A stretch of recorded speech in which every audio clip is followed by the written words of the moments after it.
عرفنا في الأحداث السابقة إن ريليانا بنت انتقلت من عالمها لعالم جوه رواية خيالية واسمها الحقيقي هاناساكي رينكو بعد ما زقها شخص من أعلى سطح مبنى ووقعت وماتت، وانتقلت لعالم الرواية واللي فيه بتكتشف إن تم تغيير شكلها بالكامل لشكل شخصية في الرواية وهي ريليانا ميجمن، وإنها كمان بتكتشف إنها قرأت الرواية دي قبل كده في عالمها، علشان كده هي عارفة كل حاجة هتحصل فيها، وإنها مش بطلة الرواية ولا حاجة، وإنها شخصية ثانوية، وإنها تموت على ايد خطيبها اللي اسمه فرانسيس بروكس. وعلشان كده قررت ريليانا انها تلجأ لدوق البلدة اللي اسمه نوا فولتير وينكت، واثناء ما كانت في حفلة وهو موجود فيها ساعتها راحت له وطلبت منه ان هما يعقدوا اتفاق مع بعض، ولما شافها بروكس انها بجانب دوق البلدة نوا فولتير وينكت اتضايق جدا، وكان معروف عن الدوق نوا ان هو شخصية شريرة جدا وما بيتساهلش مع اي حد، فقالت له ريليانا انها تعرفه مكان الختم الملكي، وعرفنا قبل كده هو محتاجه ليه. وبتمشي ريليانا بعد اللي حصل مع الخادم اللي نادى عليها علشان تروح، وبنبدأ مع الأحداث الجديدة. تاني يوم بتصحى ريليانا على خبر من إحدى الخادمات في بيتها إن في شخص أتى مخصوص علشان يزورها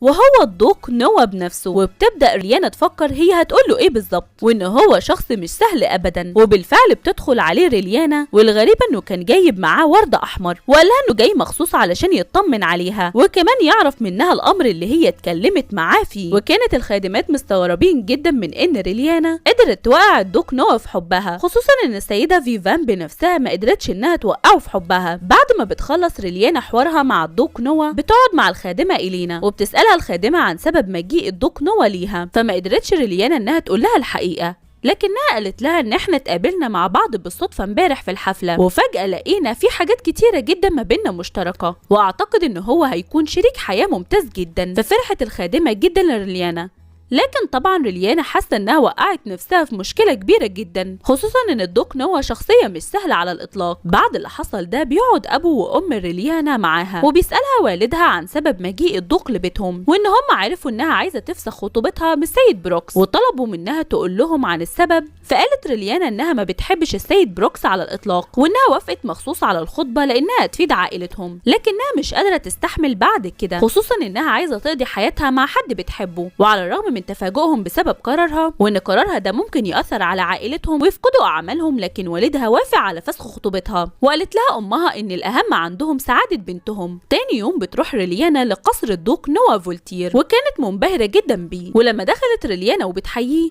طلب منها تدخل في الموضوع على طول، وانها قالت له عن الختم الملكي. فقالت له ريليانا انها عارفه ان مفيش حد هيكرهها قد الشخص اللي معاه الختم الملكي الان، وانها عارفه انه هو اللي معاه الختم الملكي ده. وبتقول ريليانا ان الدوق نوا بيقود طبقه النبلاء القديمه ضد الحديثه، فطبيعي محدش هيتوقع ابدا ان هو اللي معاه الختم الملكي اللي بتستعمله العائله الملكيه لسن القوانين. والحقيقه ان ده اللي عايزاه العائله الملكيه بالظبط، ودور نوا في انه يقود طبقه النبلاء القديمه ده للاستعراض مش اكتر. والناس الوحيده اللي عارفه الكلام ده هم عائله الدوق فقط، والناس المقربين من العائله المالكه، وهي طبعا لانها قرأت الروايه دي كامله في عالمها، على الرغم ان في اصل الروايه دي ان الوحيده اللي المفروض تكون عارفه ده هي بطله القصه بس. كل ده والدوق نوا ما بيبديش اي ردة فعل ليها، والاغرب انه قال لها انه كان غلطان انه تناقش معاها من البدايه. فاتفاجئت ريليانا، لكنها حاولت تثبت نفسها وحاولت تاكد له كلامها بانها عارفه ان الختم الملكي هو مخبيه فين بالظبط، وان هو في مقبره عائلته، بالتحديد في قبر ابن عمه روبرت. فقال لها الدوق نوا مش من مصلحتك انك تكملي كلامك، ويلا امشي دلوقتي حالا. وعلى الرغم من ثبات ريليانا الانفعالي لكنها مستغربه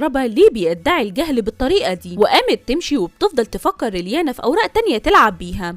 فجأة بتفتكر ريليانا جزء من الرواية بعد ما شافت قطعة الشطرنج اللي شبه مملكة تشيموس، وقالت ريليانا للدوق أرجوك انقل حجر الفيل اليمين، ساعتها هتقدر تخلي عائلة جيل تحت جناحك، لأن الرئيس التالي لعائلة جيل مش ابنهم الأكبر فالدو لكن ابنهم التاني هاريسون، وإن عائلة جيل ما عندهمش خيار تاني. ولما قال لها الدوق نوا بكل حزم إن هما ما يقدروش يأكدوا الكلام ده، ابتسمت ريليانا بسخرية وقالت له بكره هتعرف الحقيقه في الوقت المناسب. وبتسيبه وبتمشي، فوقفها الدوق نوا وقال لها انه موافق ان هما يتفاوضوا سوا، وبيقرأ الدوق نوا عقد الاتفاق اللي عملته ريليانا اللي هيكون ما بينهم، وبتسأل ريليانا نفسها وهي خايفة وبتقول أنا خايفة إني أكون ورطت نفسي مع شخص أكتر بكتير جدا من بروكس. ولما سألها إنه فاهم من عقدها إنها بتشترط إنه هو يتظاهر بإنه هو خاطبها، ولما سألها عن السبب خافت ريليانا إنها تقوله الحقيقة وإنها جاية من عالم تاني، وإنها عرفت كل ده لما قرأت الرواية دي قبل ما تدخل فيها من الأساس.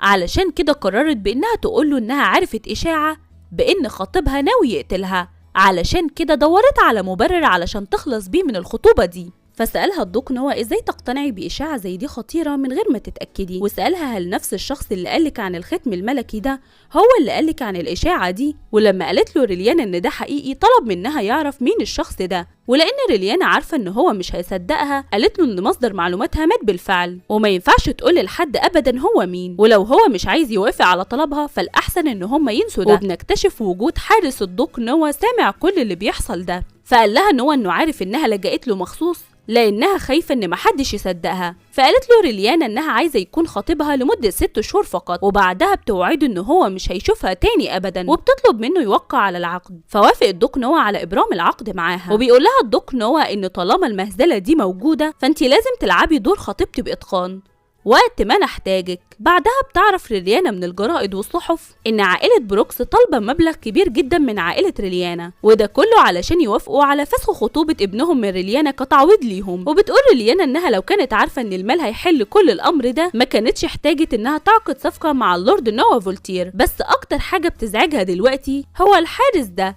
آدم تايلور، واللي عينه الدوق نوا مخصوص كحارس شخصي ليها، وده طبعا قدام الناس بس، لكن الهدف الحقيقي ان هو بيراقبها في كل خطوة. وبتقول ريليانا انها عارفة حاجات كتيرة جدا في الرواية عنه، زي ان هو كان حضوره بارز في الرواية بسبب اشتراكه في معارك كتيرة جدا، وكمان وهو طفل كان محارب استثنائي وخاض معارك كتيرة جدا. بعدها منعت العائلة الملكية اشتراك الأطفال في المعارك كجنود، وبعدها آدم ما كانش عنده أي مكان يذهب ليه، فاستأجرته عائلة نوا فولتيرا علشان يكون فارس شخصي ليهم. وطبعا بتتكلم الخادمات عن تعيين الدوق نوا لآدم كحارس شخصي لريليانا بسبب حبه الشديد ليها، والحقيقة انه عينه مخصوص علشان يكون كتحذير ليها من فعل أي شيء طائش وإلا هيقضي عليها طبعا. وطبعا بيمشي وراها زي ما احنا شايفين في كل مكان. ولما بتقف ريليانا وبتسأله هل هيستمر ويكون الحارس الشخصي ليها حتى لما تنتقل لقصر الدوق نوا، ما ردش عليها ولا بكلمة. وبتستغرب ريليانا من ردة فعله وانه ما بيردش عليها ابدا غير انه هو اومأ براسه فقط. والحقيقة ان ريليانا هتنتقل لقصر الدوق نوا فولتير لانها بقت قدام الناس خطيبته. وبتفتكر ريليانا لما كانت قاعدة مع دوق نوا وساعتها سألته عن السبب اللي المفروض تنتقل للقصر علشانه، فقال لها لانها المفروض قدام الناس هتكون زوجته المستقبلية، علشان كده ده يعتبر كتدريب ليها. فجأة بتقابل الخادمة ريليانا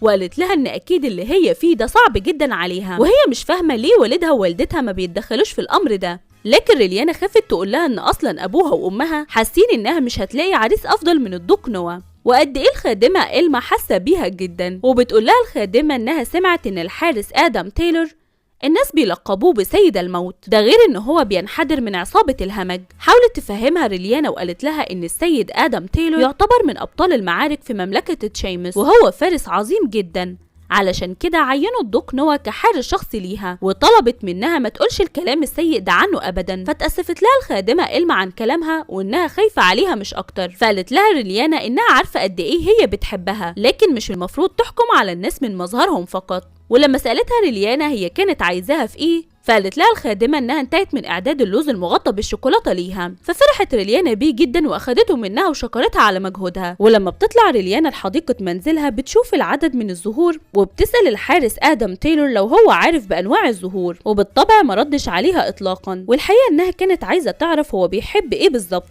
ولما سألته عن الطعام المفضل ليه فضل كعادته صامت وما ردش عليها ابدا. فجأة بتظهر اخت ريليانا روز الصغيرة وهي بتجري عليها وفي ايديها بالونة. ولما بتسألها ريليانا هي بتعمل ايه بالظبط فقالت لها انها كانت بتصلي وبتدعي لها انها تكون في سعادة للابد مع الدوق نوا. فبتفرح بيها ريليانا على براءتها جدا وبتفضل تطير بيها في الهواء. ولما سألتها عن سبب وجود البالون اللي في ايديها معاها فقالت لها روز انها جايباه مخصوص علشان تطلقه في السماء وتتحقق ليها امنيتها. ولما بتطلقه في الهواء فجأة بتمسك البالون في فرع الشجرة وما بتقدرش انها تطير في السماء. فقالت لها ريليانا ان هم هيستنوا البستاني لحد ما يجي وممكن يكون عنده سلم. ويقدروا بعدها يحرروا البالون. فبتفضل تبكي روز وبتقول لها انها عايزه امنيتها تتحقق، فبتحاول ريليانا تهديها وقالت لها ما تخافيش، وبتعطيها من اللوز اللي معاها المغطى بالشوكولاته. فجاه بتكتشف ريليانا ان الحارس ادم تايلور قدر ان هو يحرر البالون. قالت في نفسها انها ما كانتش متوقعه ان هو هيعمل كده، خصوصا انه ممكن يعتقد ان الامر ده مش من شأنه. فشكرته ريليانا كتير جدا على اللي هو عمله، وبتجري عليه روز واعطيته من اللوز اللي اعطته لها ريليانا. وبتفرح ريليانا جدا لان دي اول مره الحارس ادم يستجيب لشيء بالسرعه دي. ولما سالته هل هو بيحب الحلوى فأومأ ليها براسه. واخيرا بتفرح ريليانا انها عرفت ان الحارس ادم ليه جانب ظريف من شخصيته، وعلشان كده ادت ليه ريليانا كل الكيس اللي كان معاها من اللوز المغطى بالشوكولاته. وعرفت بكده ريليانا ان بسبب قضاء طفولته كلها في ساحة المعركة ما قدرش ان هو يتمتع بطفولته ولا ان هو يتصرف زي الاطفال. في اليوم التالي بتنتقل ريليانا لقصر الدوق نوا فولتير بعد ما ودعها اهلها وهم فخورين بيها جدا، واخيرا بتوصل لقصر الدوق. وانتظروا الاحداث الجاية في الجزء القادم.